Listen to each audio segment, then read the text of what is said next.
me. Coming up next, and in a way I'm thanking Kreskin for declaring this over, and we'll just leave it. I think you've got good impressions of what happened. We'll just leave it right there because we have a hell of an interview to do. This is the real McCoy.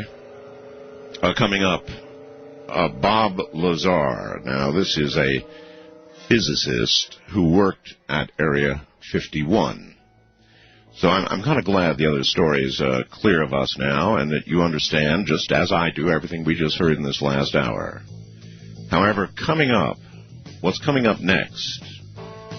If you've never heard Bob Lazar's story, you are really in for a treat.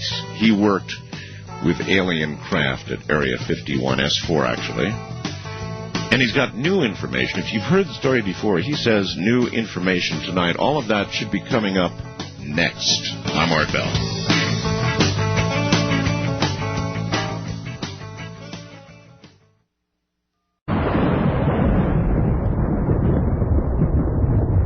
In the mid-1980s, a fascinating story emerged. A man claiming to have worked out at a test site designated S4, which is part of the Groom Lake test site, came forward to tell his remarkable story to local Las Vegas news anchor George Knapp. I'll bet you George Knapp was out there at the Kreskin affair tonight with cameras. The man was Robert S. Lazar. Bob never claimed to have made contact with, worked with, or has ever seen any aliens at S4. But he did claim to have worked on a revolutionary propulsion system, seen saucer-shaped craft in a hangar built into the side of the mountain, and had witnessed live trials of a man flying disc.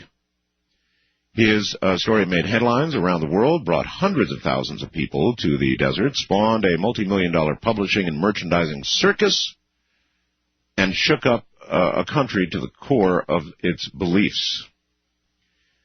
It is worth noting that for nearly 15 years now, Bob Lazar has never tried to embellish his story, change it, and neither the U.S. military nor the government has ever denied any of it to be true.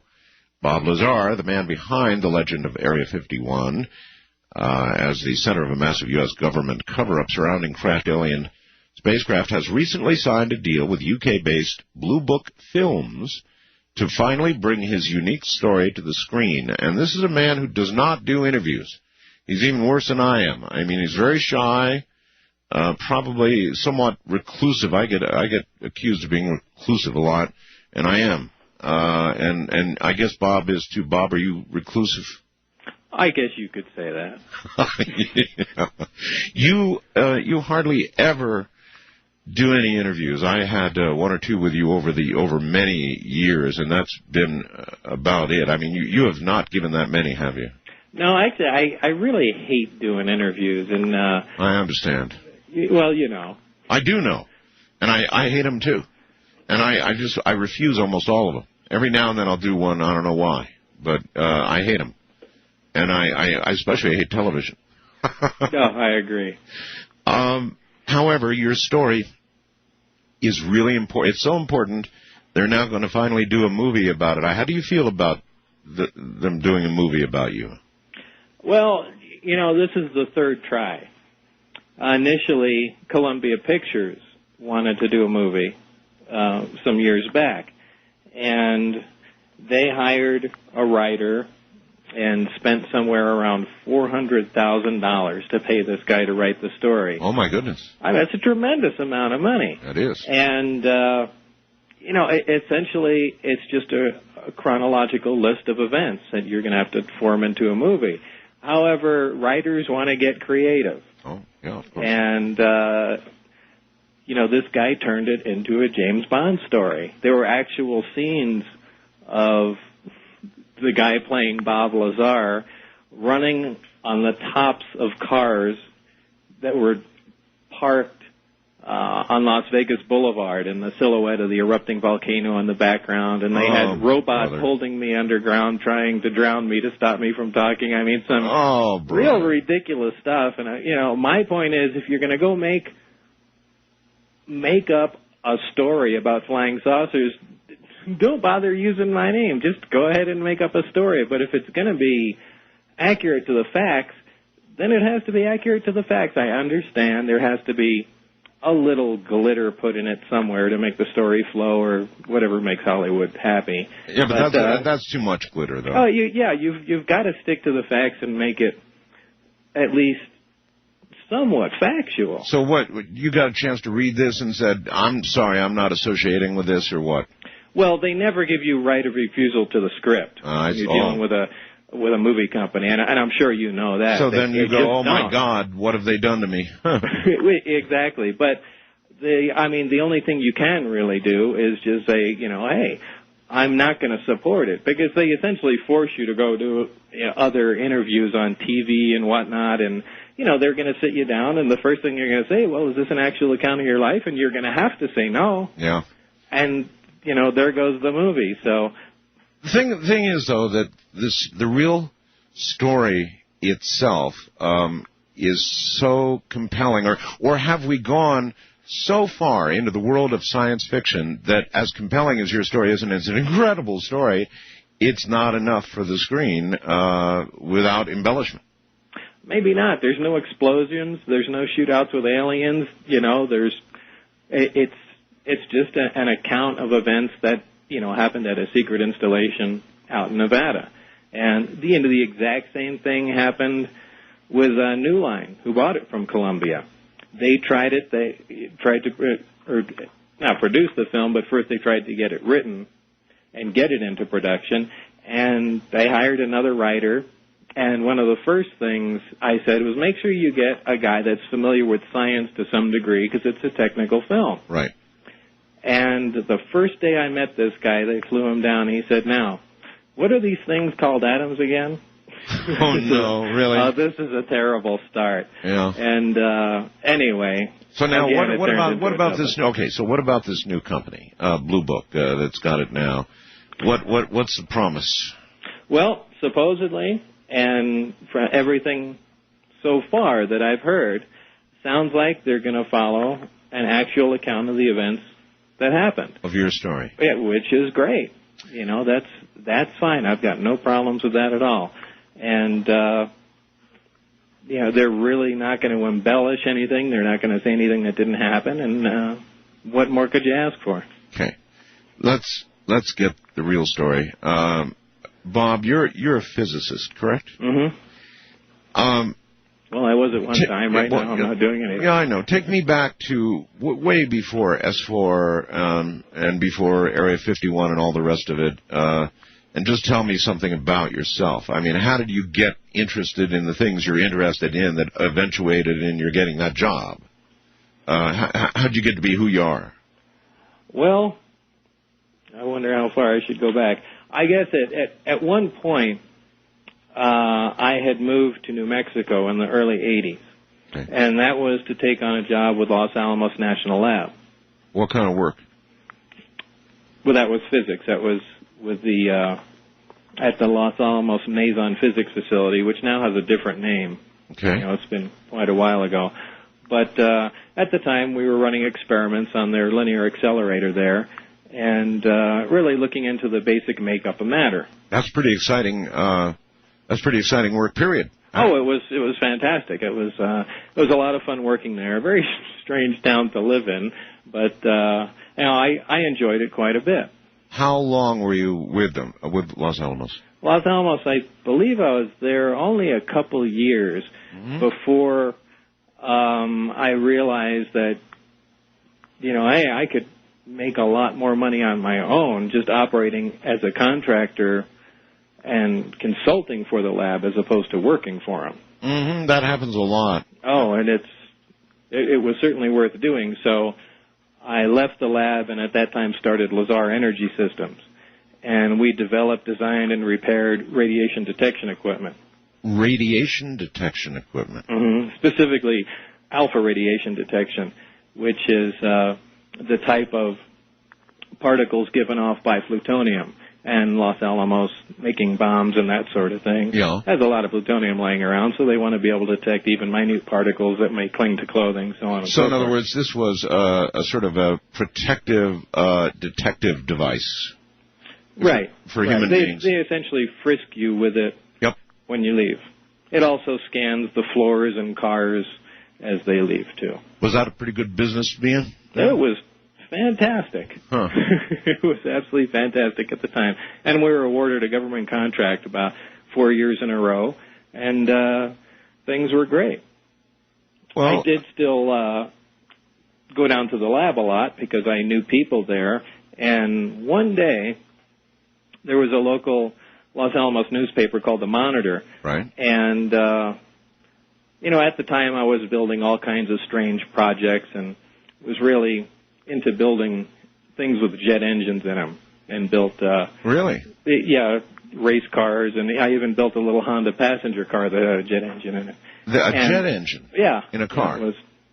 Well, how does that work, Bob? How does a jet engine in a car work? I mean, there's this famous myth of the guy who plowed himself into a mountain with some jets. I mean, how does a jet... That was a JATO rocket. That JATO rocket, that's right. Yeah. Yeah, it's a famous urban legend. It is. But in real life, how in God's name do you...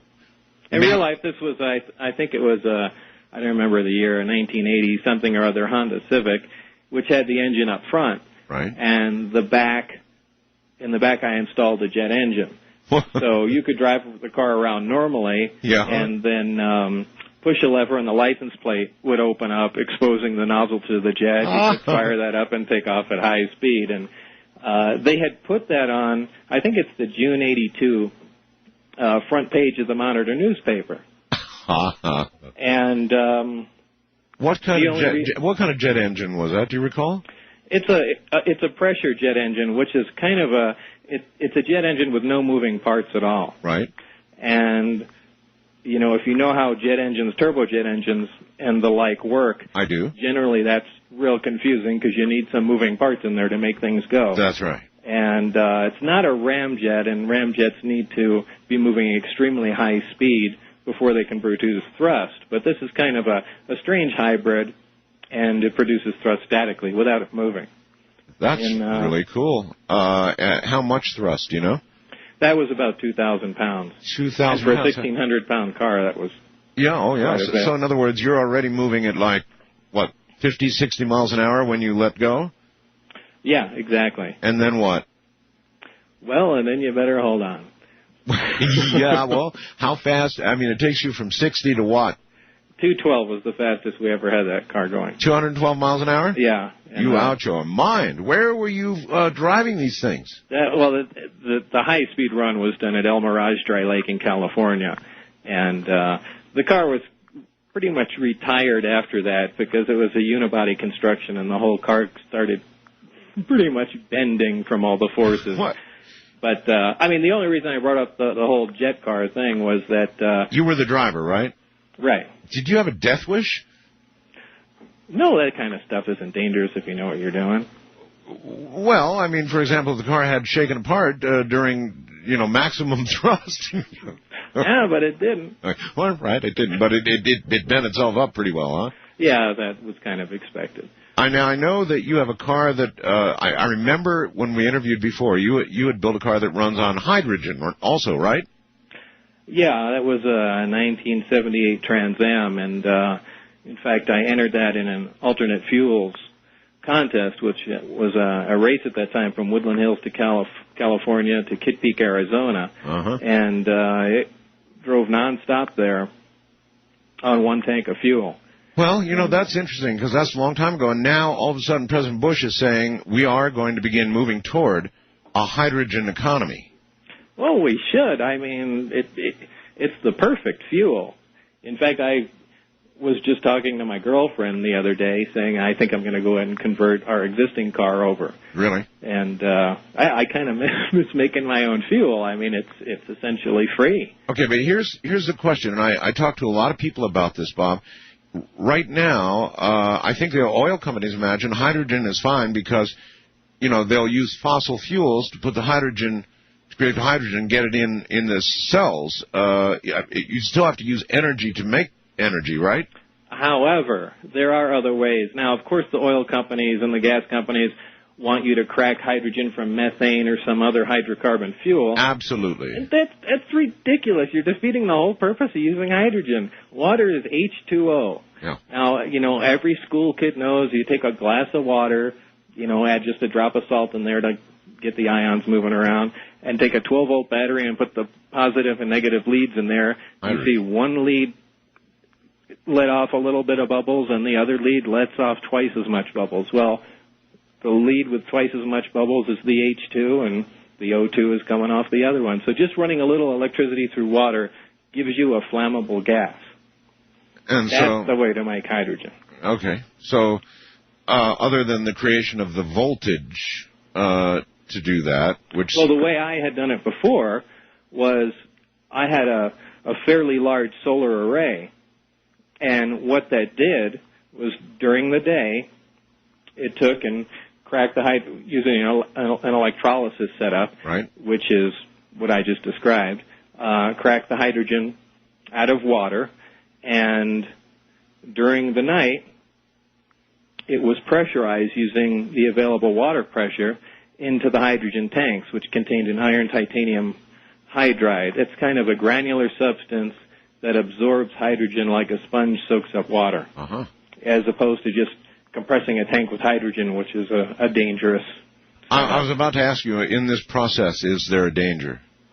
No, once it's chemically stored in the hydride, you can shoot incendiary bullets at the tank, and it just does nothing but smolder. But the gas itself could be dangerous.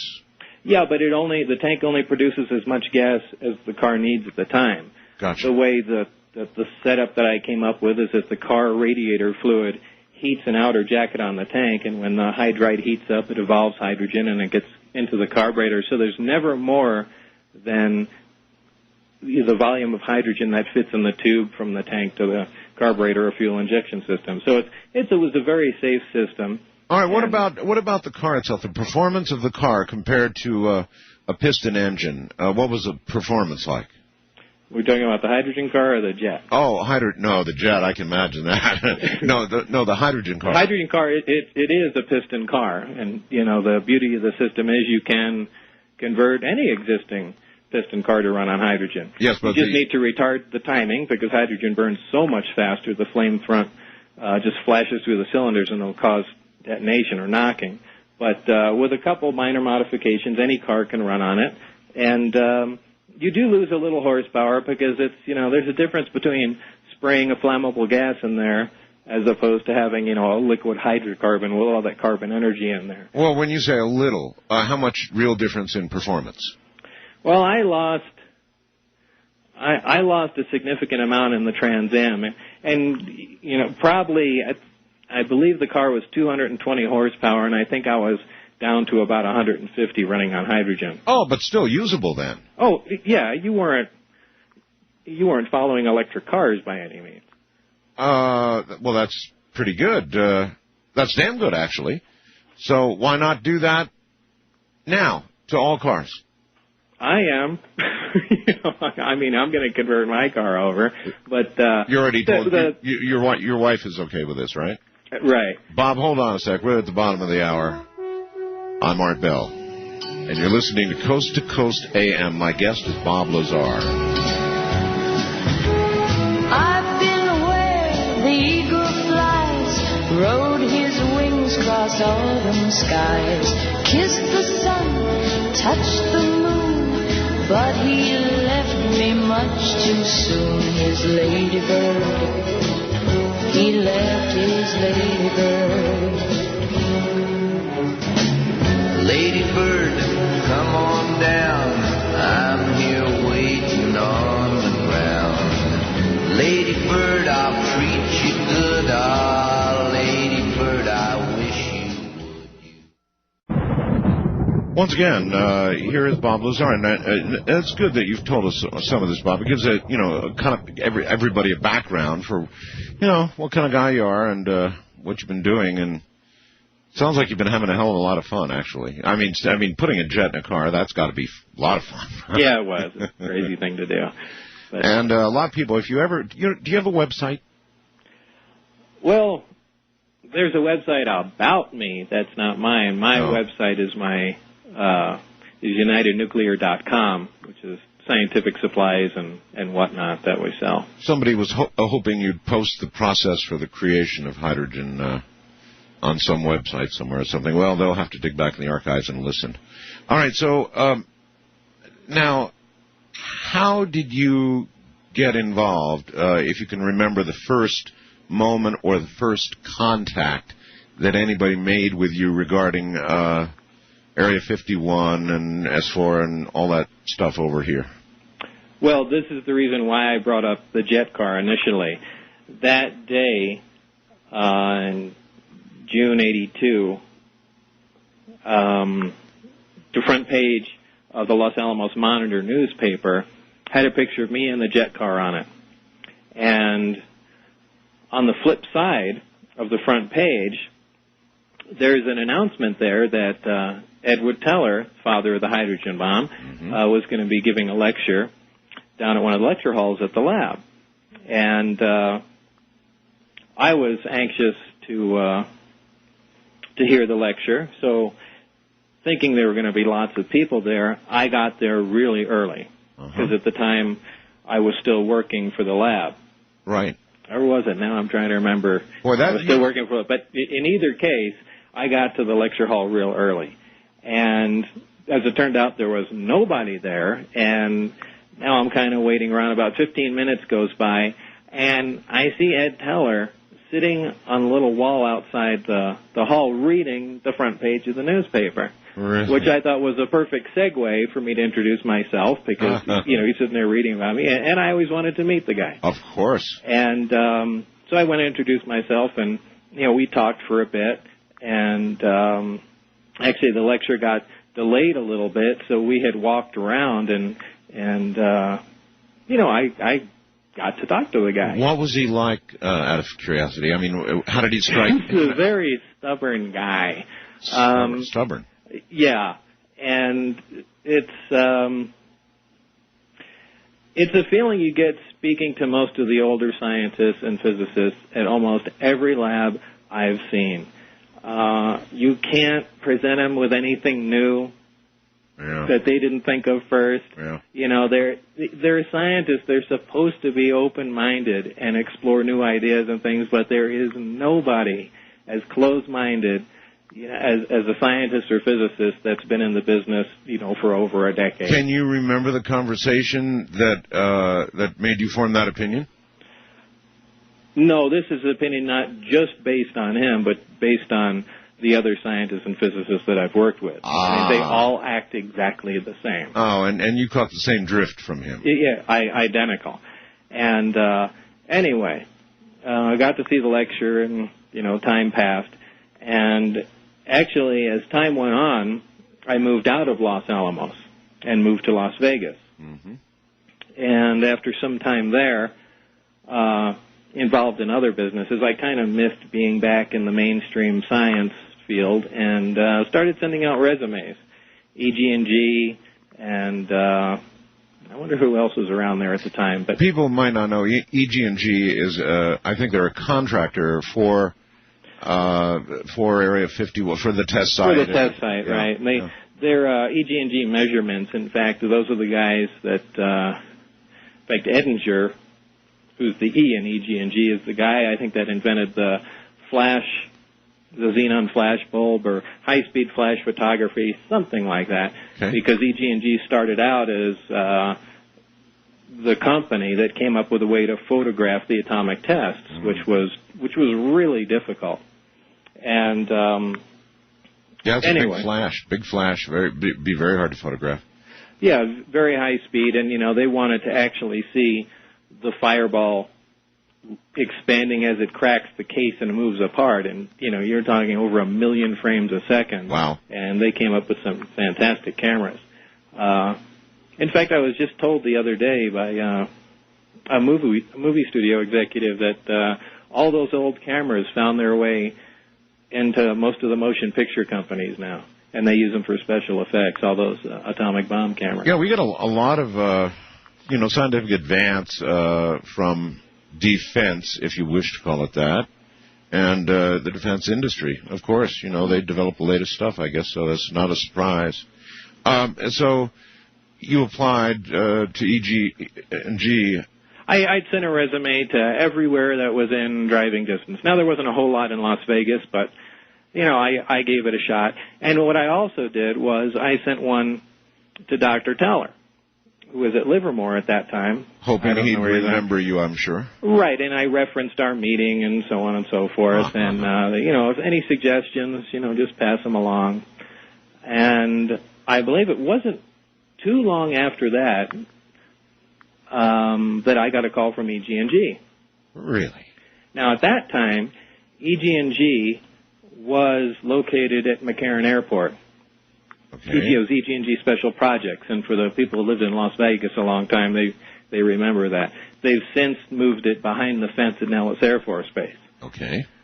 And they said to you what? They told me to come down for an interview. I did, and apparently this was under the recommendation of Dr. Teller, which was fantastic. Of course. And did you know that, by the way, at the time? I think I found that out after, if I recall. Okay. So in this interview, what were they? What did they want? What were they after? What were they curious? What did they want to know? The initial interview was for a lesser position, and I was interviewed by a board of people over a span of about an hour and a half. And that's some interview. Yeah, it was pretty intimidating. It was an uncomfortable interview. Do you recall any of the key questions I asked you? An hour and a half, my God. Not for that, because I did go back for another one. Oh. They did ask me. One of the strange things I found about it was that they weren't asking me that many technical questions.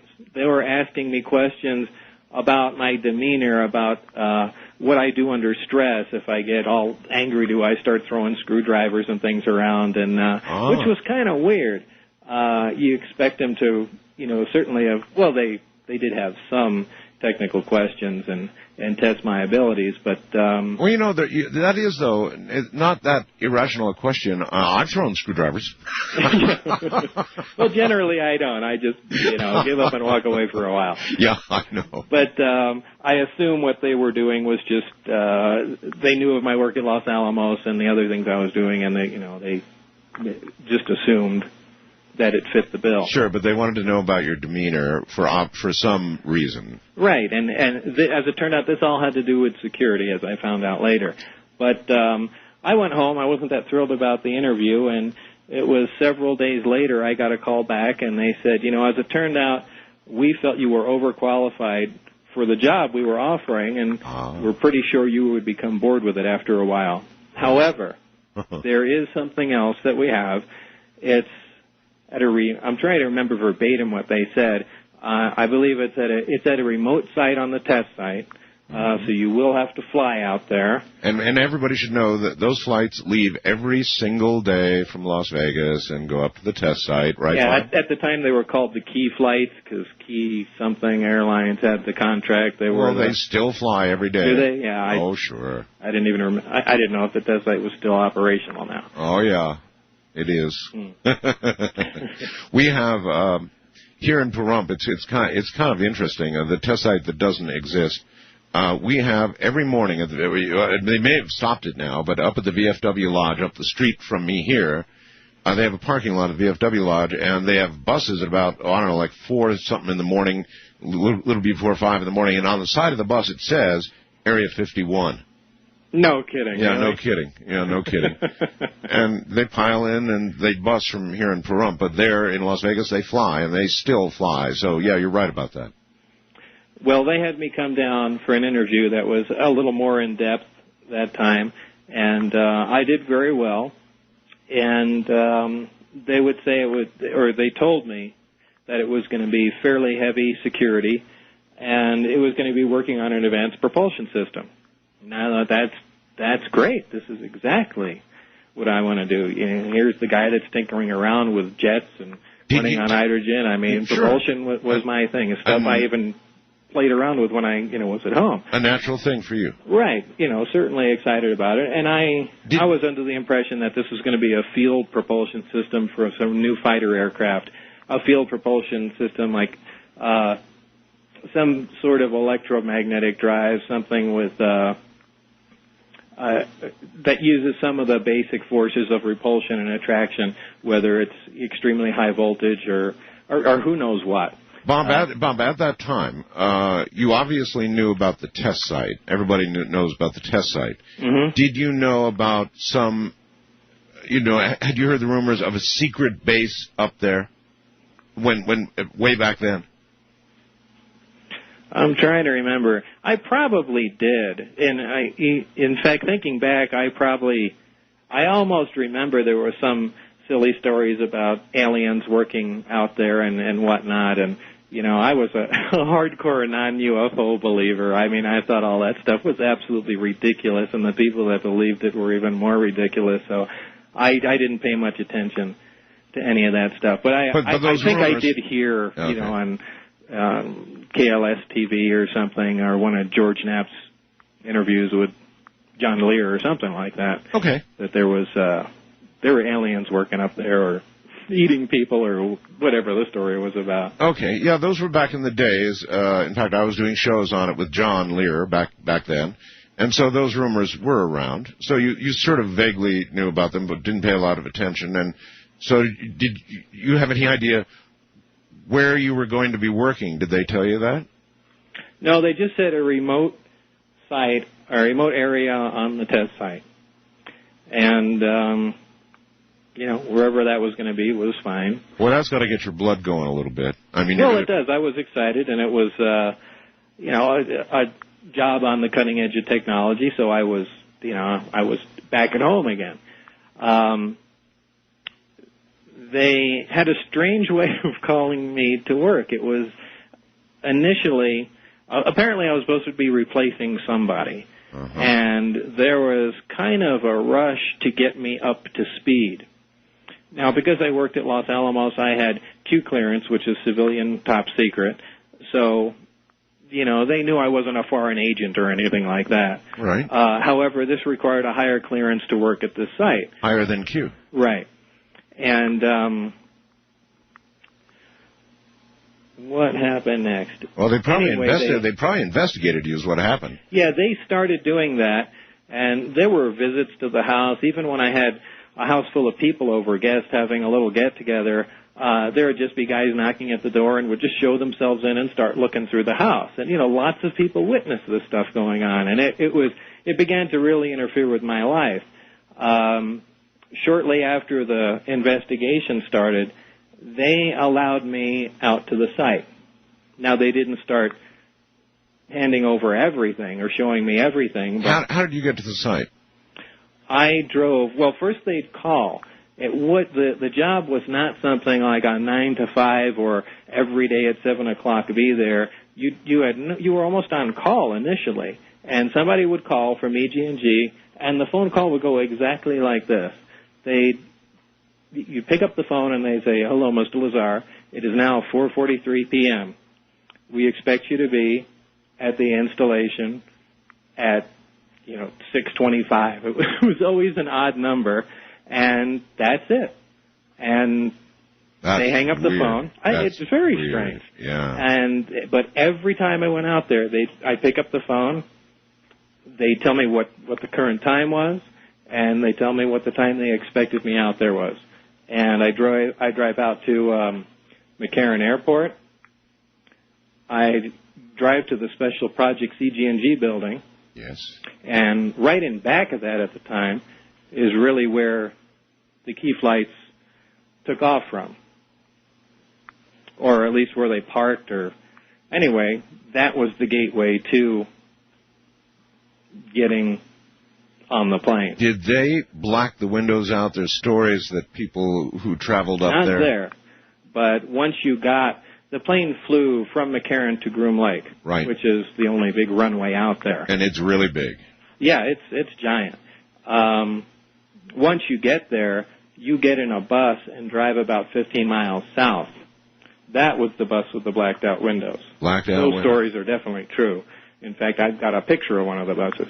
How many people typically would be in that bus ride with you going south? I never saw more than 3 people, myself included. Wow. Wow. Okay. So your initial employment, was that just at the test site, or did they begin taking you south to S4 immediately? They began taking me to S4 immediately. In fact, we weren't really allowed to wander around or anything at Groom. We just sat there, waited either at the cafeteria or right where we were for the bus if it wasn't there, and it drove us down south to S4, which is a short drive on a dirt road.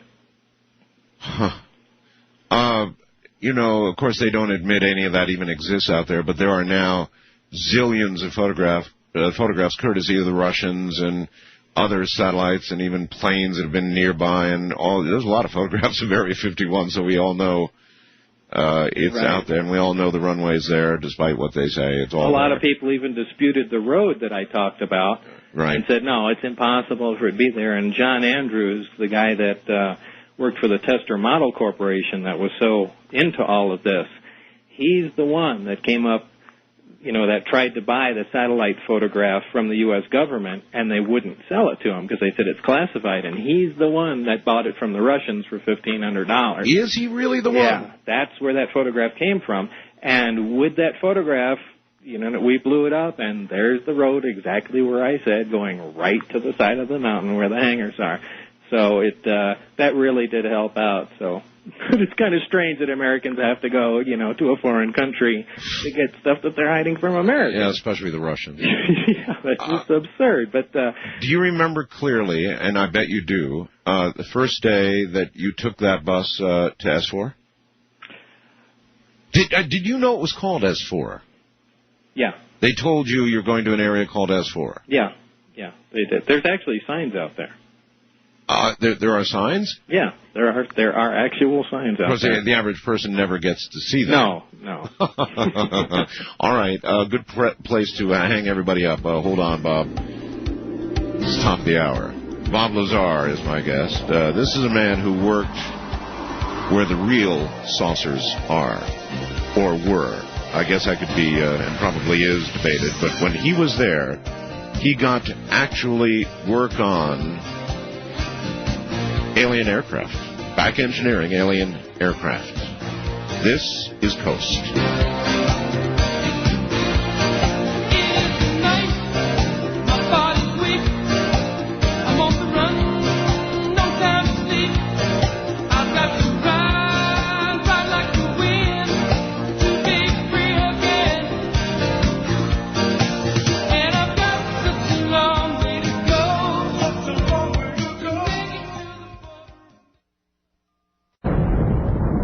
Once again, Bob Lazar. Bob, can you remember the first ride down to S4 in the bus, blacked out bus? You remember that, huh?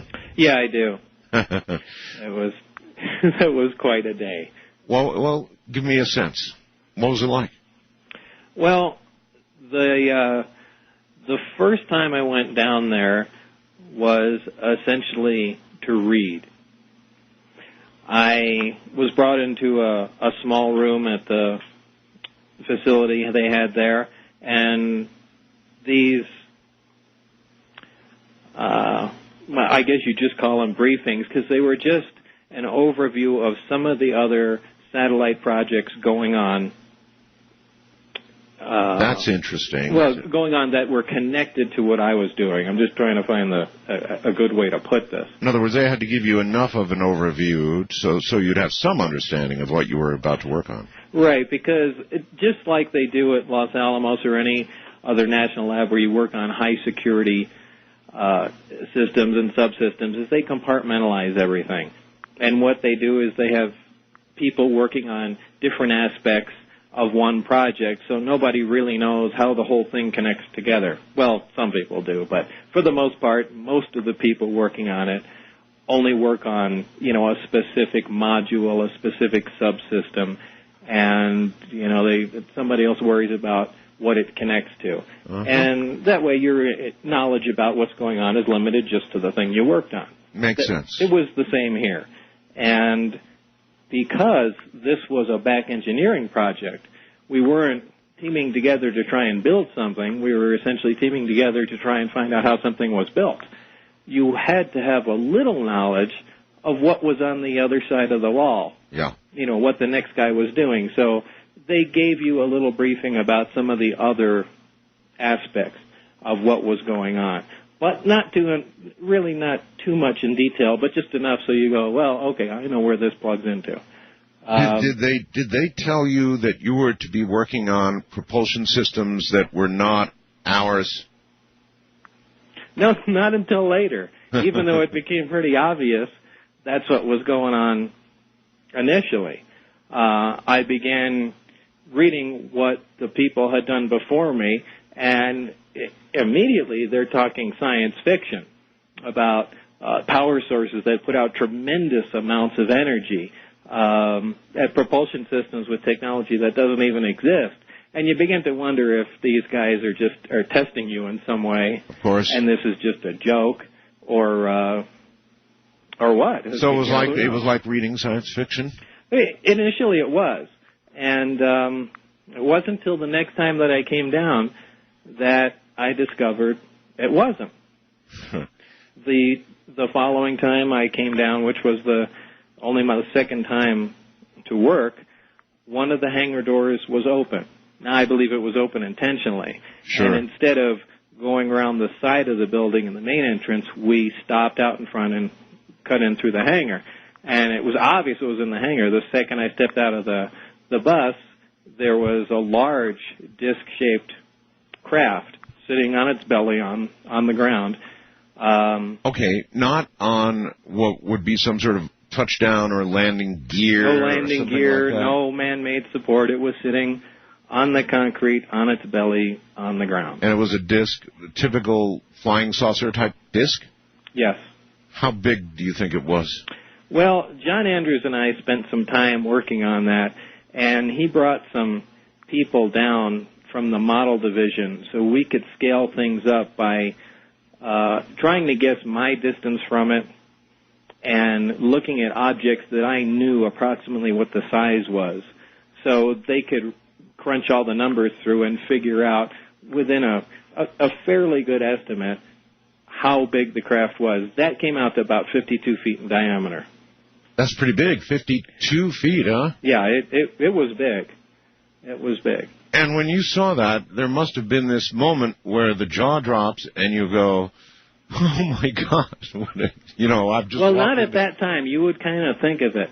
But when I left the bus and I saw that, to me it had the opposite effect. It said, see, I'm right. There are no flying saucers. This is just an advanced U.S.-made aircraft, and they've been testing it, and people think it's aliens from outer space. It made complete sense. And, in fact, when I walked by the craft, there was a little backwards American flag stuck on right next to the opening in the craft. Well, that absolutely does it. There's no ifs, ands, or buts. So by the time I walked in, it made complete sense. This was the big new secret fighter that was going to replace the F-15 and who knows what else. And, I was going to work on the propulsion system. So... Yeah, actually, it would make more sense that you would think that, especially with a little American flag. That was a nice touch. Yeah, absolutely. Later did I learn to find out that was more or less a sticker that says this belongs to us now, as opposed to we made this. Did you get introduced to who was to be your boss? Is boss the right word? Yeah, kind of. It was tough to really figure out who your boss was there. They worked on the buddy system. And, what moves science forward is free discussion. It's people sitting around and working on a common problem and discussing things. Sure. It's just brainstorming. Yes. Especially for something outrageous like this. Uh-huh. But that was not permitted. What they did is they had a buddy system. You had one person who you worked with who you could talk to. There was no communication with anybody else. Not even if you sat down for lunch. Now, how interesting is that, Bob? Because you were talking about the atomic bomb earlier in Teller. And they had the same arguments in the development of the atomic bomb, that they weren't they were not allowed to sit around and throw ideas back and forth, and that it was holding the whole damn project up. It's exactly what was happening here, and all that has told me is that since the 40s, the military has not changed the way they do anything. And it's probably the reason why this project moved ahead so slowly. They were obviously more concerned about security than moving anything forward. And, of course, I guess they did not give anybody any idea where they got these craft. Or did they? Well, in one of the briefings, they said information gained from the craft, and they really didn't say how, but that the craft came from the Zeta Reticuli star system, which is apparently a binary star system that you can only see from the southern hemisphere. That is exactly correct. And the one thought to perhaps hold a possibility of harboring life, and you're right, it can only be seen from way down south. I believe it cannot even be seen from Puerto Rico, where Arecibo is. Now, that's really interesting. So they actually did say, from information gleaned in the investigation of this craft, they thought it was Zeta Reticuli. That's how it was worded. Okay, so to work you go on what? Well, the first person I was introduced to was a guy by the name of Barry Castillo or Castillo. I don't know how you pronounce that name. But I was introduced to him. This was the guy I was going to be working with. And we had a moderate-sized lab, and specifically we were working on the power source and the propulsion system of the craft. So he was your buddy? He was my buddy that I was going to work with. Uh-huh. In the lab, the first day in the lab meeting him, he was a very down-to-earth guy, and what was there was a reactor moved from one of the craft and one of the propulsion mechanisms that were on the bench. So they had already removed something. Now, at that time, I had only seen one craft. The one you described, yeah. Right. Okay. And as it turned out, there were 9 there. 9, right, and we'll get to that. But this portion of the propulsion system, or the main portion of the propulsion system, do you remember what your initial impression? Listen, by the way, I don't know if I'm going to press you to talk about things that you are unable to. How much are you unable to talk about, or unwilling to talk about, or will get in trouble for talking about? Is there anything that you hold back that you have to hold back? Well, the only things that there are a couple things that I haven't said, and for a reason. It's not that, there's a new news flash or something I just want to say that's new. The only reason there are some things I've held back was so I can recognize somebody from the area. Yeah, you know how all the chats and whatnot that go on the internet, they're full of just nutcases. I know. And on both sides of the fence, though. I mean, you have people that will swear up and down, I never lived in Los Alamos, I never worked there, or who knows what. But on the other side of the fence, you also have people that, just because they want to support me, say that, I was a security guard or something there, and I saw Bob going to work every day. Well, both of those people don't help. because neither of them are true. And as much as I appreciate the help from people that say stuff like that, it really doesn't help, because all it does is confuse matters. And, in this field of UFO research, or whatever they call it these days, is so inundated with garbage and just ridiculous stories, you do not need to add even 1% more, because it's impossible for anybody to take anything seriously. So, there were only 22 people working there. 22? Yeah. And I have the list of them. You have a list of the names? Of every person that worked there. Oh, my every God. person that had clearance for that. Now, that's the only thing I've kept to myself. There were a couple other little things here and there. And they talked me into releasing them in the movie, and that's fine. But the number one thing are the names. I mean, the name, of course. There's so many times you hear people say, "Well, I've got a friend that worked there." Really, what was his name? You know, and it's never.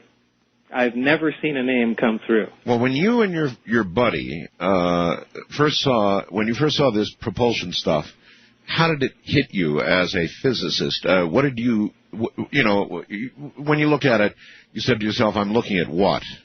Well, the first thing I saw that was absolutely mind-boggling, and I will never forget it, was the reactor operating. Now, this is something very small, probably on a base 12 or 15 inches square, with about a basketball size sphere on top. Okay. Well, semi-sphere. It's, right, the basketball sitting on the plate. Right. This was the reactor for the craft.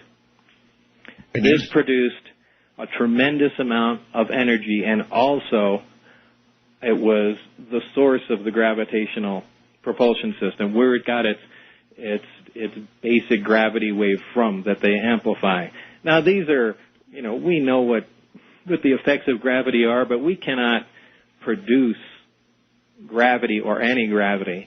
I've spoken to a lot of people, and I ask people, that you see in NASA training films, astronauts floating around.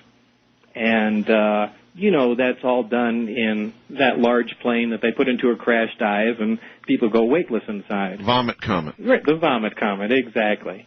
The majority of people I've spoken to, even people that seem fairly knowledgeable to me, think that NASA has an anti-gravity device in this room where they just turn it on and people float around. Now, if we had something like that, there wouldn't be airplanes anymore. Cars would fly. I mean, the world would be changed. We don't have a machine that can make gravity, because if you do, you can also control time. So if we had something like that, the world would be so different. All right, we probably wouldn't even be on the radio here. Go ahead. This device that you just talked about, that you just described, how did you and your buddy endeavor to measure its energy output, and in what form? How did you take a look at it?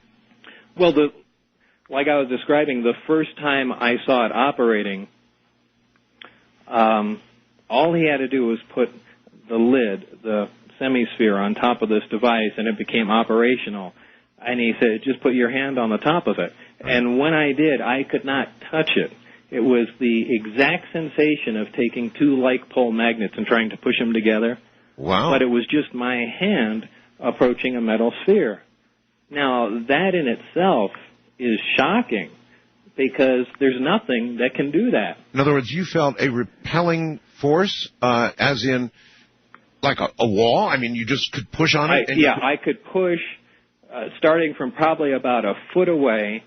I could begin to feel something, and as I got closer, it got more intense, and probably at 2 to 3 inches, it was impossible to make contact with it. And you could push on the top, your hands would slide to the bottom. It was a very intense field, and you had a golf ball there, and we even something moving at high speed could not penetrate the field. This was the basic gravity wave that the system produced. Did you determine it to be a 360-degree field? No, it wasn't. It wasn't? It wasn't. And again, that's something else. It's a completely directional gravity field only on the skin of the hemisphere. Oh, my. And it didn't appear on the base at all. And so this alone was just absolutely mind-boggling, because here's a machine doing the impossible. The next thing that I was shown, and it couldn't be a magic trick. It's my hand approaching a metal sphere. There's no room for any question there. And what did you and your buddy discuss at that point? I mean, you obviously asked questions, or he offered information, or he just said... Well, this was the initial introduction to what was going on, and I mean, you could see it in his eyes. He took pride in showing off what they had, because the next thing he showed me was connecting it to the amplifier, and he said, "You want to see something really neat now?" now. Yeah? As if that wasn't amazing. There is, how am I going to describe this? There's a fitting, almost like a pipe, that slides down and makes contact with the hemisphere. Okay. This apparently, from what was described to me, is a tuned pipe. Almost like resonant. Waveguides are tuned for microwaves to pass through. Would be resonant. Exactly. Uh-huh. So once this pipe is placed upon the hemisphere, the field completely disappears. So that's giving you evidence that it's now traveling through the waveguide. Uh-huh. The waveguide goes to another extremely large tube, probably about 2 feet in diameter, 4 feet long, and has plates, I guess is the best way I can describe it, on the outside. This is actually the emitter, the gravity emitter. There's something in between the two, which is the actual amplifier. Hold it right there, Bob. We're at the bottom of the hour. We'll pick it up right there. So that was the driver stage, the gravity energy driver stage for what was to come. I'm Art Bell. This is Coast.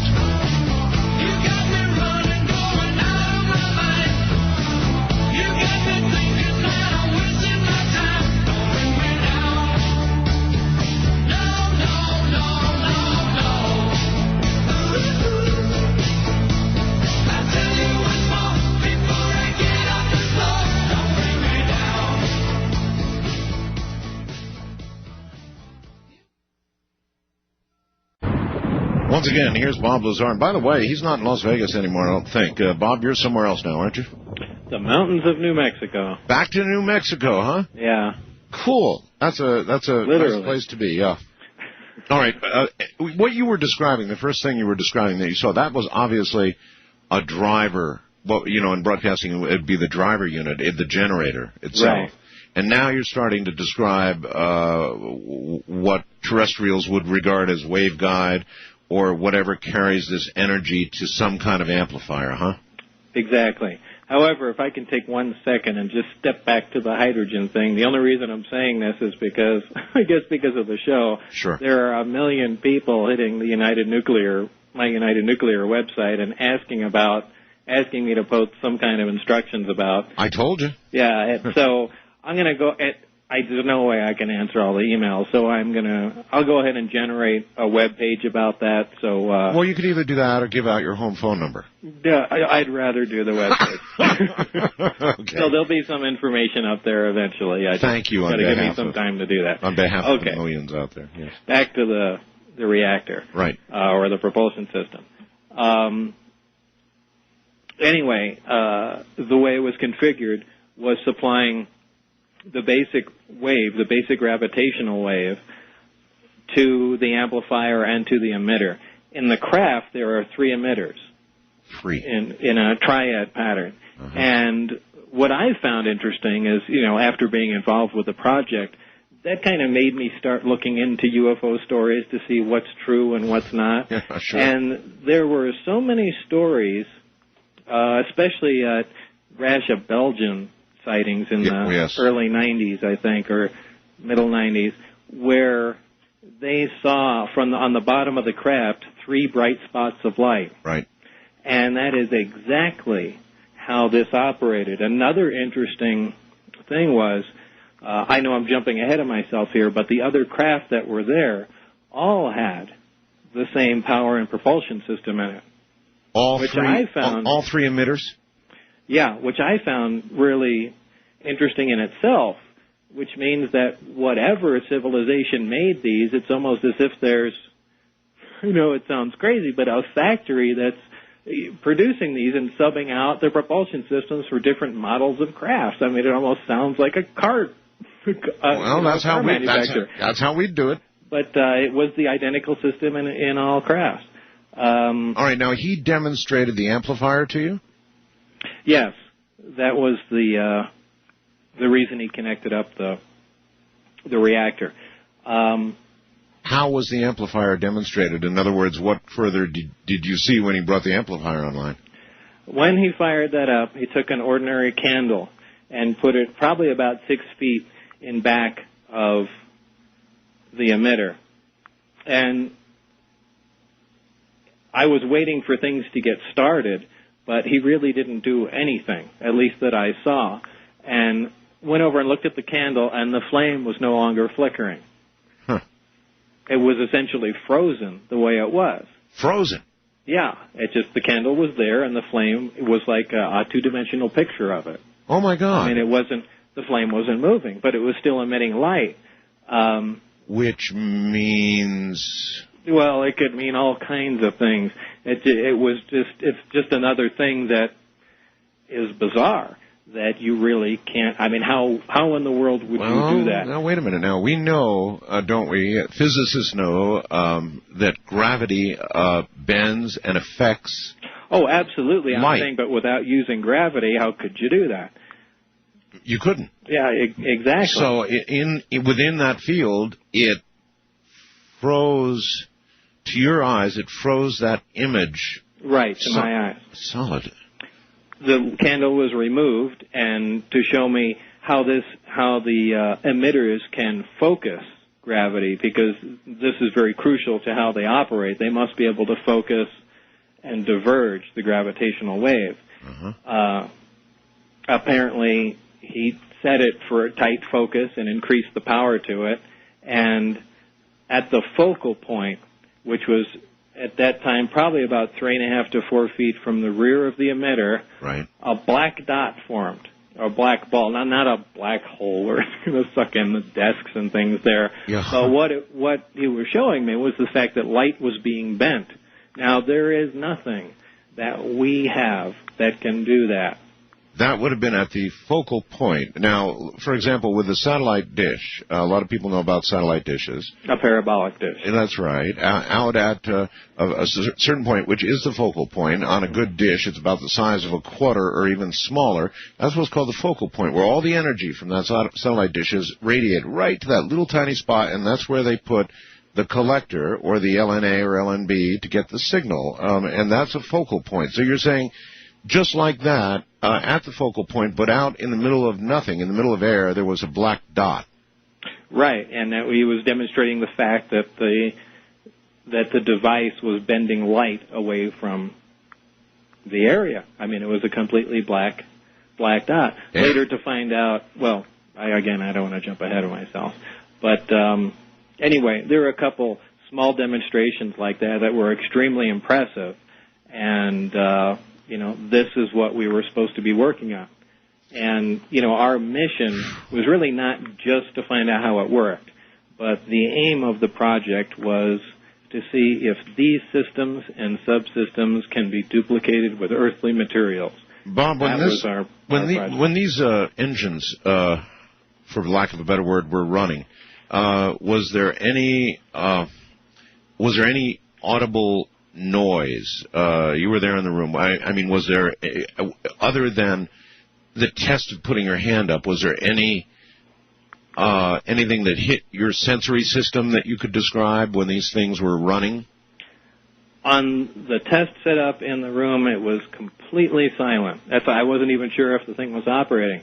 However, during the test flight of the craft, with all 3 amplifiers operating, there was a definite hiss and corona discharge on the bottom of the craft. A hiss? Now, a hiss, like a high-voltage hiss. If you've ever been around, yes, high-voltage power lines or, high-power transmitters, you must have. Of course. And, you have that familiar high-voltage hiss. And you said a corona discharge. A corona discharge, which is kind of not a St. Elmo's fire, but a blue glow that you typically see, again, around high-voltage systems, and what's happening in the air is breaking down and emitting photons, and, it glows. It's the same reason why lightning bolts are visible. Indeed. But it was obvious there was high voltage on the skin of the craft, and obviously it was leaking off because that sound is unmistakable. As the craft lifted off higher, and approached 20 or 30 feet, the sound disappeared, so it was obviously interacting with the ground. Fascinating. So just in free flight, there'd be no sound at all. Now, do you know, you say there were 3 emitters on each craft. Do you know offhand how these emitters in flight were manipulated to, for example, leave the ground and then begin propulsion that would take you horizontal or vertical or wherever you wanted to go. Do you know how that energy was manipulated? Yeah. The craft operate in two modes. It's Omicron and Delta. Omicron is using a single amplifier to move the craft, and Delta uses all three amplifiers. Whenever a craft is near another gravitational source, such as the planet or whatever, it's only using one amplifier to lift itself off the ground. The amplifiers are these, like I said, I keep using the word amplifier, the emitters are these 4-foot long, 2-foot diameter pieces of pipe, essentially, held by a 2 or 2.5 foot, 3-inch diameter flexible pipe. And these hang in the bottom of the craft. One of them points down, and it produces a gravitational wave that will lift the craft off the ground. The other two are swung almost horizontally. So in the bottom of the craft, they're really pointing out in front of it. Gotcha. Now, most vehicles and aircraft that we're used to either accelerate hot gas out the back or use a propeller and, throw air out the back and the craft moves forward. Sure. These do the exact opposite. And my best analogy for it is the old rubber sheet or the bed. If you take a bowling ball and stick it in the middle of your bed, and in front of the bowling ball, about 2 feet, take your fist and just push it deep into the bed, what happens? The bowling ball rolls forward. Absolutely. So this is exactly what they're doing. The craft is standing using one gravity emitter, standing on a gravitational wave, and they're using the other two essentially to make a little divot, a gravity well in front of the craft. I understand. And it rolls forward. And it's why they look so ridiculous when they're in that low-speed mode, because it's an unstable form of flight. Well, that was going to be my question. When they do the vertical lift, I wonder how, of course I don't understand how that energy is distributed, but I wonder how the craft is stable as it goes vertical. Well, the gravitational wave is propagating from the emitter, not in a linear fashion, but it's diverging. So it's on a pedestal, almost like a pyramid. Oh, so the bottom is so stable. Yeah. In fact, as it goes higher, because the area of the base increases, it becomes more stable. It's only when it's very close to the ground that it's wobbly and kind of goofy looking for such an advanced machine. No, I've got it. And look, people should understand that not just your word tonight, but thousands and thousands of people have gone to, as close as they can get to Area 51, and they have seen, there's 1 million eyewitnesses that have seen craft being tested over those years, so there are a lot of witnesses to what you're saying right now about how they flew. I had, if you remember at the time, I had the test flight schedule, and I brought, when I started to leak some information, I brought my friends out there at night. John Lear was one of the first people out there, and, we brought a big 10-inch Celestron telescope. And, at that time, you could get a hell of a lot closer to Area 51 than you can now. Yes, I know. And, we all saw what was going on.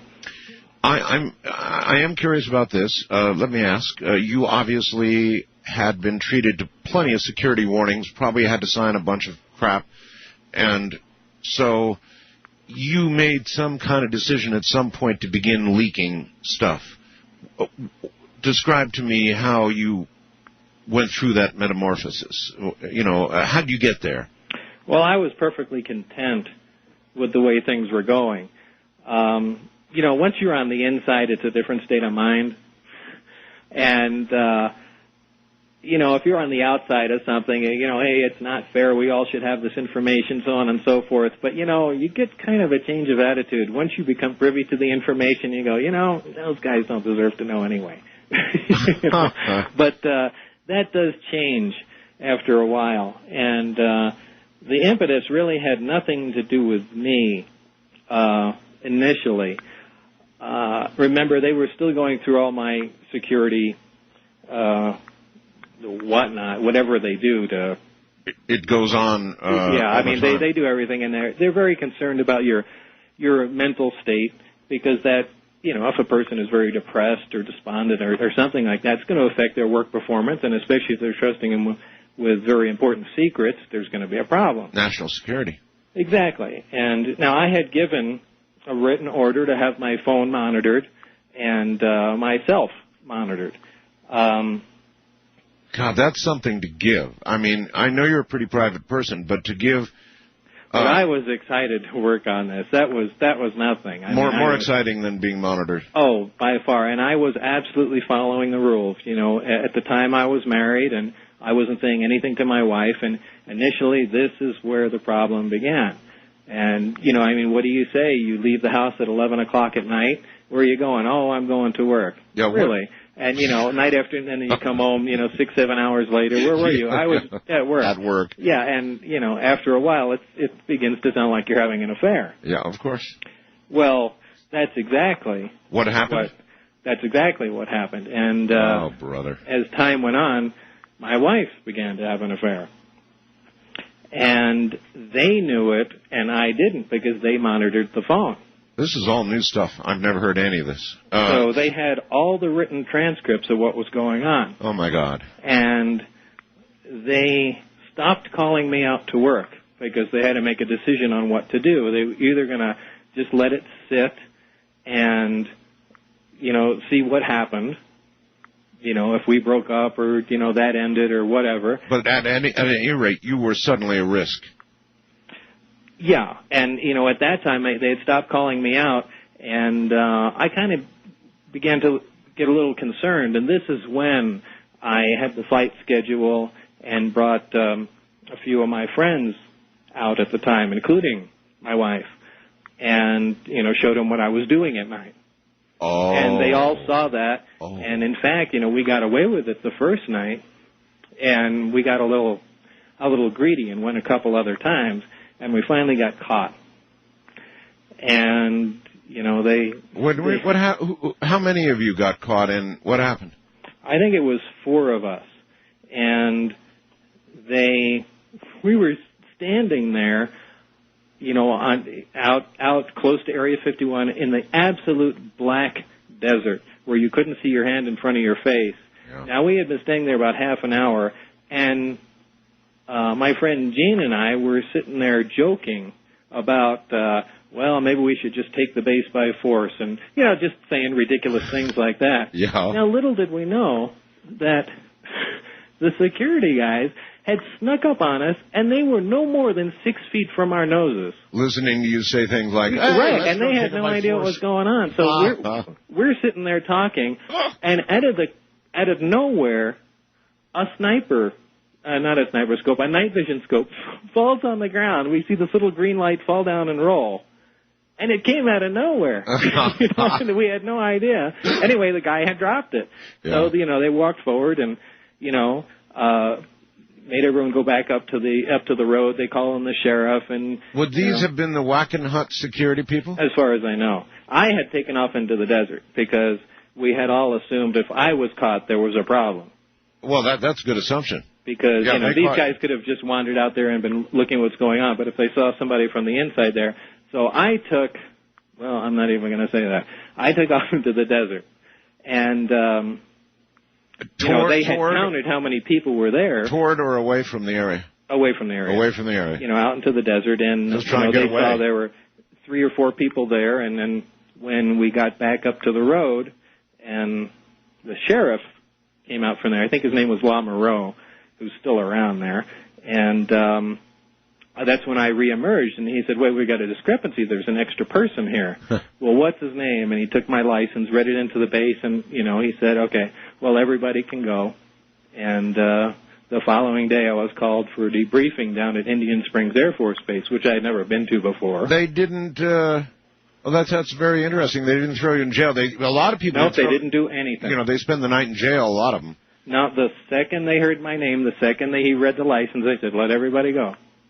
And it was the following day when I got called in, and Dennis, who was the security supervisor at the time, drove to my house, and we went down there in my car, and that's that's when it really hit the fan.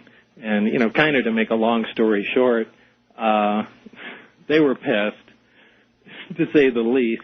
And well, don't make it too short. This is pretty interesting stuff. I'd actually like to get some details of that. You called it a debriefing.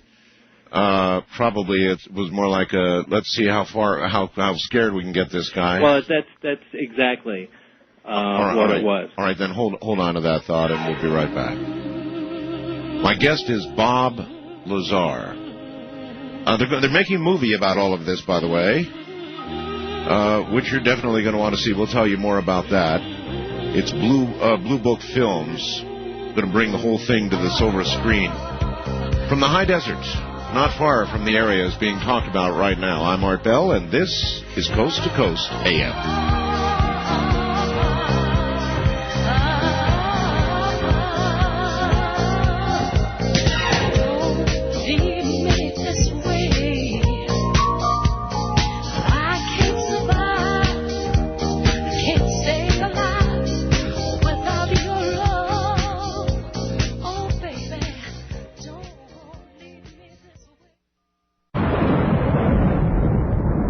There is indeed, just over the mountain from me, a place called Indian Springs, and there is an Air Force base there, and that's where they called you, Bob? Right. Summoned you, said you, would you get one of the calls? You know, it's now noon, you will be, you'll be up here at some certain time, or what? This was a little different. This dentist called me, who was my security supervisor at the time, called me personally and came to my house, which was very unusual. Oh. And then we both drove down in the same car to Indian Springs, which is an auxiliary Air Force base in this little town, which is, you know, the base is essentially shut down. But I guess some of it, you know, remains operational. In any case, that's where they took me. Uh-huh. And that's when they started the debriefing. The first thing they brought up was, of course, that, you know, tremendous breach in security, and they wanted to know everybody that I had told anything to, why I went ahead and did it, and, you know, I was pretty straightforward with them, but they tried to be as intimidating as possible, and were you threatened outright? Oh, very much so. Yeah, and so was my wife's life. So I became very concerned about that. Do you actually care to tell us what they said to you? I mean, did they say, you know, you'll end up a lump in the desert like so many others, or, you know? There was a lot of fear present at the time, and I don't remember verbatim, you know, what tagline they used, but it did get my attention. Yeah. And this is when they brought up the transcripts of my wife's affair on the phone. Oh, that they told you? Yeah, so I found out from them. At that moment? Yeah, at that moment. Wonderful. This was something they had to slap in my face. Gee whiz, I wonder why they picked that moment to tell you. Well, who knows? But anyway, that's how the separation between us really came about. It was because of that, because of, you know, bringing my friends out there to see what was going on, and, you know, So that's really what set everything in motion. All right. A lot of stories have flown around about what happened, Bob, after that. For example, you know, we have the mutual friend of John Lear, who now, by the way, doesn't talk about any of this anymore, doesn't want any publicity. You can't blame him. He's lost some jobs. He's back working. He's doing fine, and he just doesn't want to talk about this anymore, and I don't blame him. Do you? No.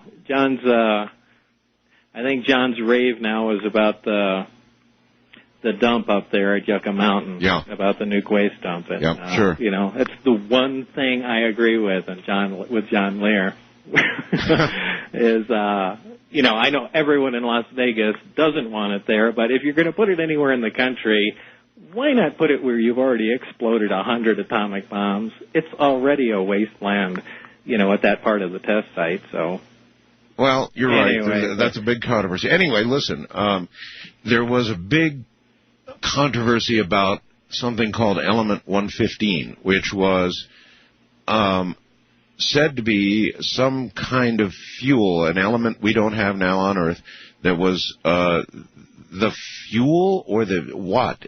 What can you do? Well, I guess you could call it a fuel. It's what made the reactor operate. And it's a super heavy element, something that we've theorized can exist. People think back about, high school or college chemistry. You recall that as the elements get heavier, once you pass uranium, they decay. And some decay very fast. As the elements get very heavy, their half-lives become extremely short, sometimes microseconds. So they're just around, they exist just for a blink of an eye.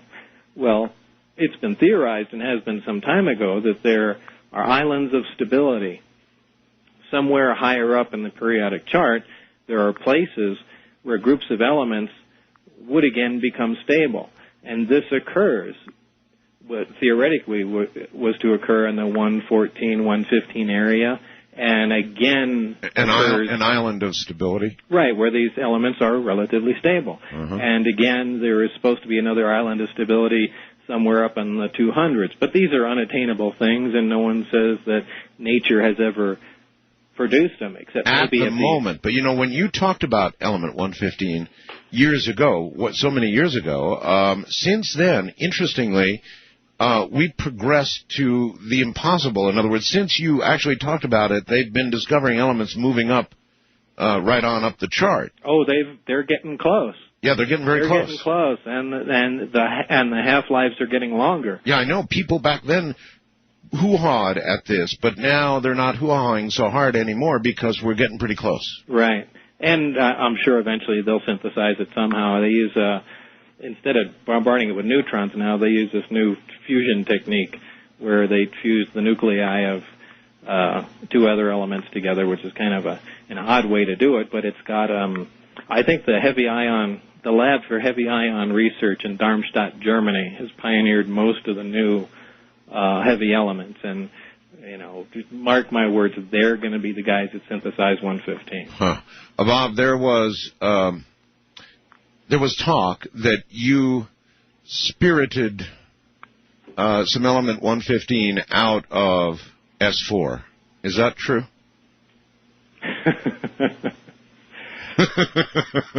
Where'd you hear that, Art? Oh, I got friends too, Do you want to say no? Comment about you don't want to comment on that? No, I don't want to comment about that. But it's that would be a good sledgehammer. All right. Well, we'll just we'll leave that one alone, I guess. Do you think that since the time that and you know what we didn't cover, we missed it. You described the one craft, but at one point while you were there, you saw a total of what did you say? 9 craft? 9 craft. 9 craft, and if I recall, that was the day Barry and I were working in the lab, and Dennis came in and he said, "Come on out. There's a test flight." So there was a flight scheduled, and they were allowing me to see it, and we went from the lab out into the first hangar, which was the only one I ever saw open.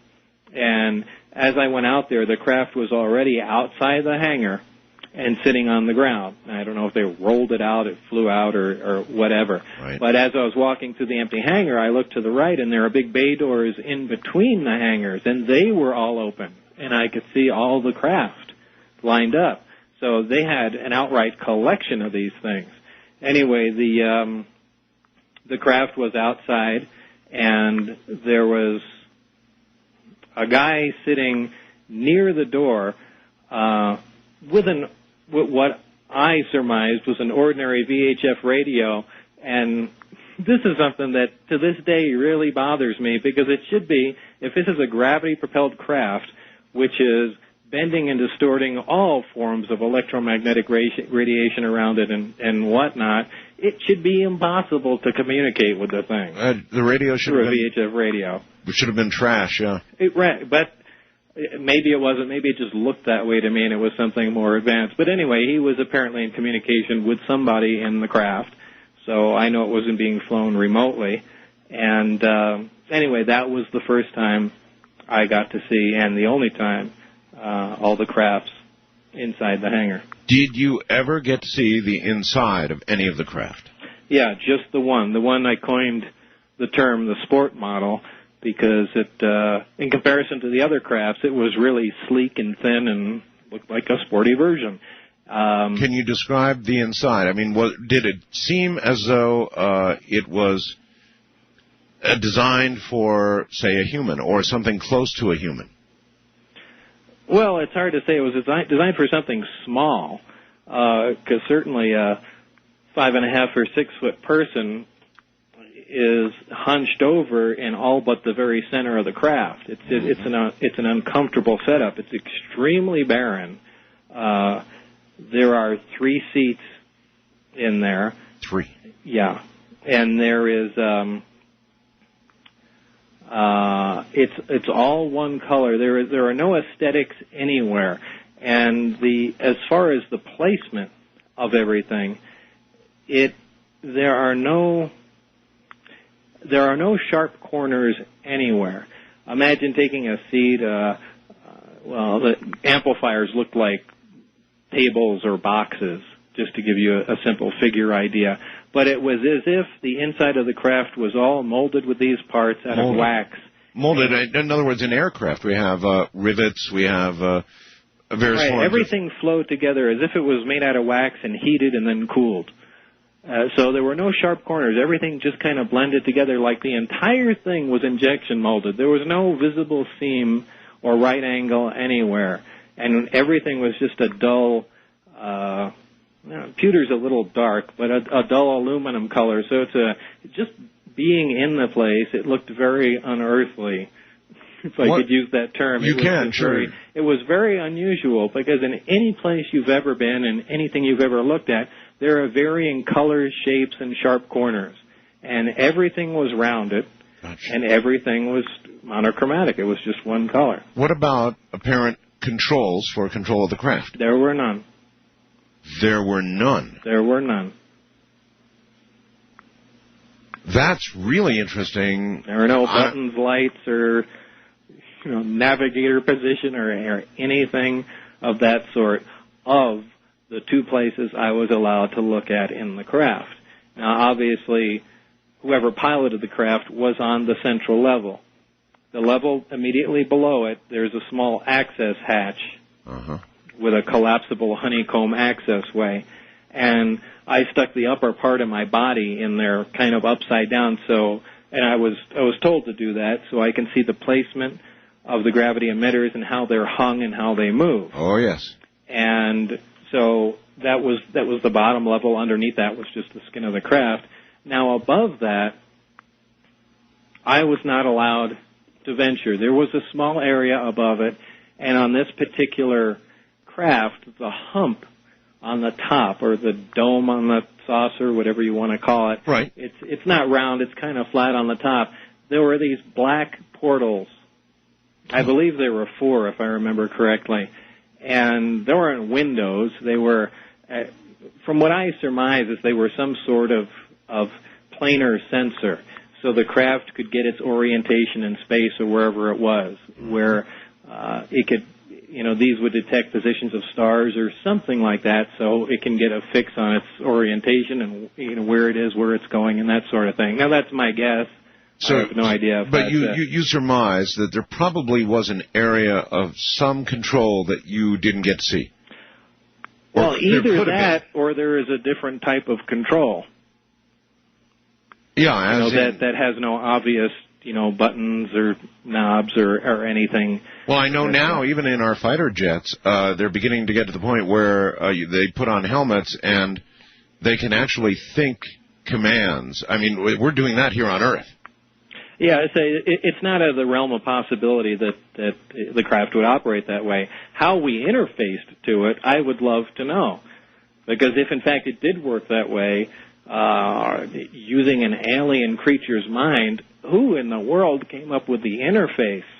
And what would you have to go by? So there's so much information I would have loved to have known to complete the picture for me. But you would surmise from what you did see that these craft were probably made for creatures that would be, on average, much smaller than humans. They would have to be. They would have to be almost close to half our size to comfortably fit in there.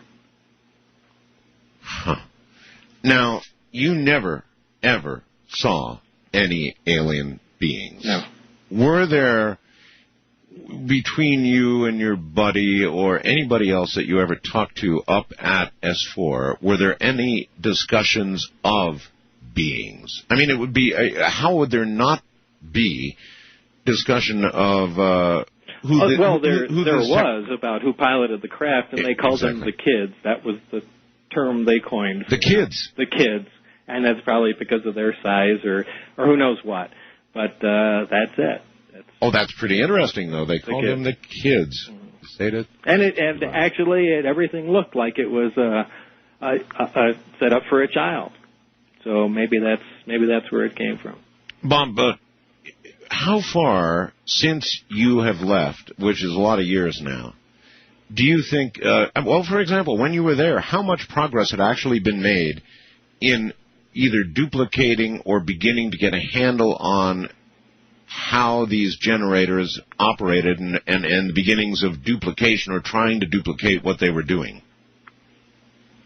Well, I don't think they got very far. You know, I use this analogy probably the last time I was on your show, and, you know, if you took an ordinary modern-day motorcycle and just transported it back in time to the 1800s, to the wagon train days, and just left it out front. In the morning, everybody woke up and discovered it there with the keys in it. Now they can poke around and prod with it and play with it, you know, and eventually they're going to figure out how to start it just out of sheer luck. And it's going to start and it's going to run, and they'll be proficient at driving it as long as they keep playing with it. And when it runs out of gas... After crashing quite a few times. Well, yeah, but they'll pick it up, and they're pretty tough, and, you know, go on. And when it runs out of gas, it'll never work again. It'll sit there. Yeah. And, however, when it comes to duplicating it, if they wanted to make one, they couldn't even make the plastic fender on the thing because that material is just amazing to them. Right? I mean, you know, that's polypropylene or something like that. They just look at it and go, wow, it's solid, but it bends and it melts. And, you know, they couldn't even make a fender or a turn signal on a thing. Much less the engine or the... Oh, forget about the working part. But this is exactly where we're at. We got a really cool toy, and we've played around with it enough to where we know how it works, and we can make it move around. But when the fuel runs out or something else happens to the craft, that's it. Then you've just got an inert piece of stuff that you never figured out. Right. I don't think they're ever going to duplicate, in our lifetimes anyway, what's there. You know, they may use it and may get some other information off of it. Now, again, I'm going on thoughts that are 12 years old, so they could have made some tremendous strides since I was gone. And I was certainly not privy to all the information, but that's the impression that I was left with. All right. Hold tight, Bob. We're at the bottom of the hour here, actually. This one's for you. I'm Art Bell, and this, of course, is Coast to Coast AM raging throughout the nighttime with Bob Lazar tonight. You're hearing what you've never heard before. I can see her lying back in her satin dress in a room where you do what you don't confess. Sundown, you better take care. If I find you've been creeping round my back stairs. Sundown, you better take care. If I find you've been creeping round my back stairs. She's been looking like a queen.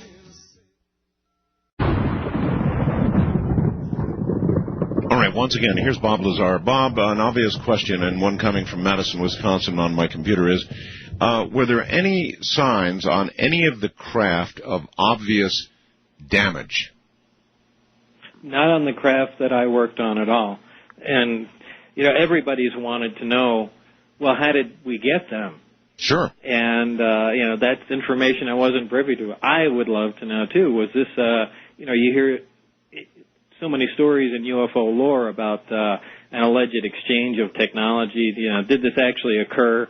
And I've heard people say, well, we know they're crash retrievals. We have inside information. And you can't tell me that somebody came from 30 light years and 9 different advanced craft and they all crashed. It's not possible. So, I could certainly see the Roswell crash occurring, but I just don't believe that flying saucers come here from a tremendous difference and they just miscalculate the weather conditions and they wind up crashing all over the place. Yeah, it doesn't make any sense. I hear you. What about, did you ever learn anything of the material that the craft were made of? In other words, could you take a blowtorch and cut? Could you damage, dent, or otherwise bend, spindle, or mutilate the material the craft was made of at all? I don't know. Again, that was compartmentalized. That's the metallurgy guys that got to play with that. The only contact I ever had was going in the craft, and then the first day walking by it, I stuck my hand out and slid it along the craft, and it just felt cold, so I assume it's metal. But it certainly could have been an advanced ceramic or some other unknown material. But it kind of felt like metal, though. Yeah, it was. Metal has that, cold feeling to it. The surface didn't feel exceptionally smooth. It was aluminum is the only thing that comes to mind, just unfinished aluminum. But I doubt it was actually that. But do you think was there any sense of weight? In other words, did you ever have an opportunity to see anybody attempting to lift or move any of these craft, getting an idea of the kind of weight they were trying to move? No, I didn't. The only thing that caught my eye in relation to weight was above the craft, in the hangar, there was one of those suspension cranes with a hook on it. And it was rated at 10 tons because they had that in big bold lettering on the side. So that makes me think, well, if they in fact use that to move the craft, it weighs less than 10 tons. That's about as far as I can go on that. But I've heard people make comments that, actually they only weigh a few pounds. But I don't think that could possibly be true. Number one is, at different times moving into the craft, you're sitting on the extreme edge of it, and it would certainly teeter, plus the amount of equipment they had moved into the craft, lights and whatnot, for investigation of it. It makes me think it's something of some pretty sizable weight. It's not, it's certainly not a flyweight piece of material. Bob, a lot of the interesting news stories I get about world affairs and maybe wars between India and Pakistan, all the rest of it, they come from the United Kingdom, which I think is embarrassing. It annoys me that I've got to get to news I can't get here from the UK. Your movie is going to be made in the United Kingdom. Are you going to have any input at all during the production of this movie? They're going to fly you over? I don't know. I imagine they would. I imagine I would be put in a position as technical consultant at the very least, if they want it to progress accurately. in an accurate, truthful fashion. And I believe that Bruce did go over that already. So, I'll at least be in that sort of position. Bob, you have a list of names, which you've revealed tonight, of the other people that were there. You're speaking right now, I'm certain, to many of those names, and they're listening to you right now.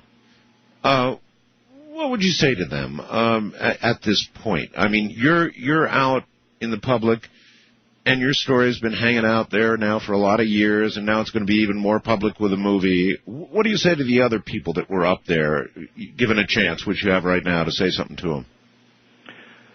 Well, that's changed over the years. About the only thing I would like to say to them is contact me in some way. You would think maybe by now some of them would have gone through a thought process that would bring them to the point where they'd be ready to be in contact with you and maybe others. Yeah, and there's obviously a reason they haven't, because it's been 12 years. And yeah, there is, and they haven't, and you're still alive. You wonder about that? Not really, because the way things progressed, it would have been really detrimental to the program and to them if all of a sudden I disappeared. And probably the only reason for that was that John Lear's suggestion and insistence to go into George Knapp at the time. Yes, George Knapp is a Las Vegas. He's an investigative journalist. Investigative journalist, that's right, a big-time one here in Las Vegas. He's done a number of UFO specials over the years, and you went to John, and John said, go public, go to George Knapp. Well, at the time, I think there was a few days there where I hid at John's house. I remember that. Because tensions got pretty high, so I just looked for a place I could stay other than my house because I had no idea what was going on. And the decision was made to go do that, and in fact, George broke in more or less. It was at the top of the 5 o'clock news in Las Vegas, and I went on in silhouette and said what was going on, and certainly if anything would have happened to me from that point on, it would have cast everything in stone and said, hey, this guy said so-and-so, and, it looks like it was true. If he was just a nutcase, what would you bother killing him for? Well, they didn't erase you, but they kind of erased part of your employment histories and as much information as they could about your history with them, right? Oh, absolutely. Absolutely. In fact, Bob Exler was one of the guys that did the research, and I think he was a NASA systems specialist, and now, I don't know about now, but then, was pretty heavy into UFO investigation, and he had some contacts down at the IRS, so I let him have all the information. My W-2 form from there, with Naval Intelligence and Social Security number, and, he went after everything.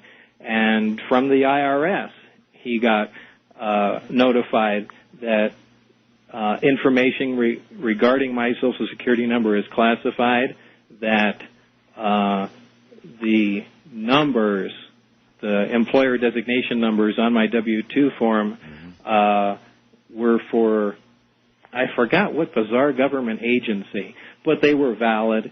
And, he did bring up a lot of good information, and it ran into a lot of block walls that were completely inaccessible. Even your history at Los Alamos was somewhat erased, although I'm remembering that you came away, or somebody came away with your name on an employment list or a phone list from Los Alamos. Yeah, that was the only thing that they couldn't have deleted was the old printed phone list. And, that's one of the things. On top of that, what proved to be a big plus, too, is remember, again, the jet car article. And in the front page of that newspaper, in the first few paragraphs, now this is a small town, Los Alamos, everybody knows everybody's business, they say, Bob Lazar, a physicist working at the Los Alamos Meson Physics Facility. This is the Los Alamos newspaper. So, you can't go back in time and get rid of that paper. So I had that. I had my name in the internal lab phone book directory. So, they were stuck with that before. They had denied it for years. He never lived here. He never worked here. It's just a big lie. And yeah, they did reach back and erase as much as they were able. They just didn't get it all. Yeah, George Knapp is the only guy at the time that not that I trusted, but also had, the ability to do this. And I flew with him back to Los Alamos and went back to where I worked and to the people I worked with and, the areas I got him into in the lab. And, he did a lot of footwork. Look, I've had a lot of dealings with George over the years, and I've come to trust him. He's a very trustworthy guy. He certainly is. All right, very quickly, just a couple questions. West of the Rockies, you're on the air with Bob Lazar. Anything real quick? Is that me? That's you. Oh, okay. I was wondering, hi, Mr. Lazar. Do you feel that we had any technology or do have technology to go to the moon? I don't feel that we did. Well, you mean you think we never really went to the moon? Is that what you're saying? Oh, yes. A lot of people have been saying this to me just in the past couple weeks. There's a good friend of mine, John Farrat, who's kind of a bigwig in Hollywood, and, he absolutely, and this is a real knowledgeable guy, and apparently there was some show on Fox where they aired all the old Apollo films and analyzed them, and I never saw this, but it seems to have convinced him that we never went to the moon, and I don't know. I've spoken to Edgar Mitchell, who was the sixth man on the moon, and it sure seems like he went there. But I don't know. I really don't know. Ed Mitchell made an interesting comment to me. I've done many interviews with Ed, and one question that seemed to really stump him was, Ed, do you remember, what was it like walking around on the moon? And he said, it's really strange. I just don't remember that many details of the whole thing. He said, I obviously remember it, but there are some details that strangely are missing, and he did make that comment. I mean, it's possible to have faked the whole thing, but who knows? We know that the shuttle goes up there because you can look up in the sky and see it go by. You certainly can. So why is it that much more difficult to go to the moon? It's not that far away. First-time caller line, you're on the air with Bob Lazar. Hello. Hello, how are you doing? Okay, sir. Where are you? North Hollywood, California. Okay. Yes. Hi, Bob. Hi there. Still driving the Corvette? Yeah. Yeah. It's all right. Anyway, are you familiar with the Lockheed facility in Burbank? The Skunk Works? No, not Skunk Works. Talk about on the premises of the airport where the Janet flights took off. In Burbank? Yeah, Burbank, California. No. You worked in the 80s. What time do you work at Groom Lake facility? What time? The times varied. No, sorry, I mean the year. That was in 88, 89. Okay, so I'll give you a name. There's a guy who worked out. I don't know if he worked in your division, but the last name of Hayes. Do you know him? All right. Well, let's hold it there. Do you want to disclose whether the name Hayes is on your list? There is a name Hayes on the list. Oh, there is a name Hayes on the list. Really? Yeah, there is. Now, I don't know if there's a billion Hayeses in the world, but there's a Hayes on that. There is a Hayes on the list. Really? Okay. I mean, there's also a Jones too. Yeah, I know, but what it's still. but there is a Hayes. What are the odds? Right. Wildcard line, you're on the air with Bob Lazar. Hello. Yes, sir. Where are you, please? Here in Pahrump, Nevada. And listening to? KNI. KNYE. Yes, sir. 95.1 in Pahrump, Nevada. Yes, sir. Yes, sir. Mr. Lazar, I'm a big fan of yours. Oh. And I was wondering how you feel about how the government's disavowed knowledge of you and disrespected your work and everything. Well, I'm, needless to say, not too thrilled about it. There isn't much I can do, but, I mean, there will never be a common ground between us.